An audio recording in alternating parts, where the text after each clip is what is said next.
एक जमाने में भूषण नामी एक मेहनती मगर मजबूर शख्स अपने गांव में कहत के बायस बेरोजगार हो गया। गांव की जमीनें सूख चुकी थी, पानी की एक बूंद के लिए लोग तरस रहे थे और हर तरफ फाकाकशी का आलम था। भूषण ने फैसला किया कि अगर जिंदा रहना है तो गांव से बाहर निकलना ही पड़ेगा। वो काम की तलाश में निकल पड़ा और चलते चलते विजयपुर गांव पहुंच गया। वहां न रहने का कोई ठिकाना था, न काम का कोई आसरा। दिन भर भटकने के बाद भूषण एक अमीर किसान जगत सेठ के पास पहुंचा और उससे इल्तिजा की, सेठ जी, मैं दूसरे गांव से आया हूं।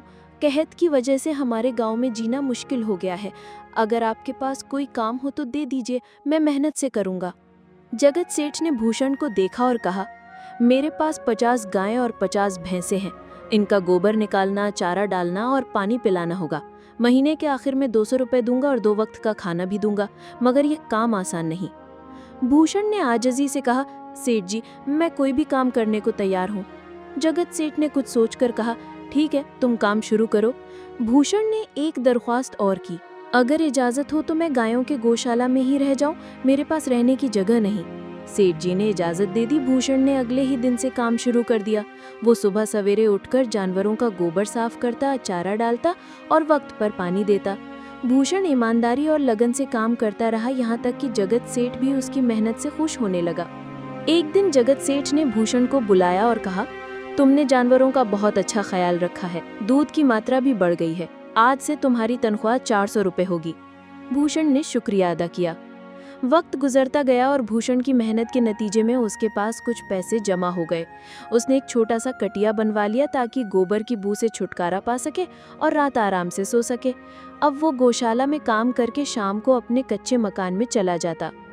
कई साल गुजर गए। भूषण ने अपनी ईमानदारी से और ज्यादा पैसे जमा किए, मगर एक दिन उसे फिक्र लाहक हुई कि गांव में चोरियां बढ़ती जा रही हैं और उसके जमा किए हुए रुपए महफूज नहीं। उसने अपनी परेशानी जगत सेठ को बताई तो सेठ जी ने मशवरा दिया, जमींदार जी के पास रख दो, लोग कहते हैं वो ईमानदार हैं, उनके पास पहरेदार भी हैं। भूषण जमींदार के पास गया, अपने बारे में बताया और कहा कि वो अपनी 5800 रुपये वहाँ रखवाना चाहता है। जमींदार ने उस पर एतमाद दिखाया और कहा, तुम जगत सेठ के आदमी हो, गिनने की जरूरत नहीं। भूषण ने मुतमईन होकर पैसे दे दिए और वापस आ गया। 2 साल गुजर गए। एक दिन भूषण ने फैसला किया कि अब वो खुद की जमीन खरीदेगा और अपना काम शुरू करेगा।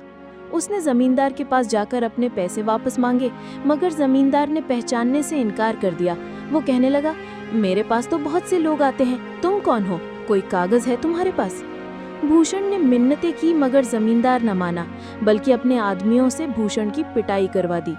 जख्मी भूषण 2 दिन काम पर ना जा सका तो जगत सेठ खुद उसके घर आया और सारा हाल जानकर दंग रह गया। सेठ जी ने अपनी गलती मानी और कहा, भूषण, मैं तुम्हारे पैसे वापस दिलवा सकता हूँ, मेरे पास एक तरकीब है।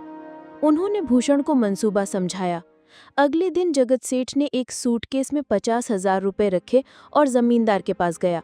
वो बोला, जमींदार जी, मैं दूसरे सूबे जा रहा हूँ और अपने रुपए आपके पास रखवाना चाहता हूँ। जमींदार लालच में आ गया और फौरन रजामंद हो गया। इतने में भूषण अंदर आ गया। जमींदार फौरन पहचानने का नाटक करने लगा, अरे भूषण, तुम आ गए, मैं तुम्हें पहचान न पाया, तुम्हारे पैसे अभी देता हूँ। जमींदार ने फौरन भूषण के 5800 रुपए वापस किए और माफी मांगी। जगत सेठ ने कहा, वाह जमींदार जी, आप बहुत ही ईमानदार निकले, अब मैं अपने सारे रुपए आपके पास रख सकता हूँ। इतने में जगत सेठ का नौकर आ गया और बोला, मालिक, ताजरों का पैगाम आया है, वो खुद हमारे गांव आ रहे हैं, अब आपको दूसरे सूबे जाने की जरूरत नहीं। जगत सेठ ने फौरन कहा, तो फिर जमींदार जी, मैं अपने रुपए वापस ले जाता हूँ।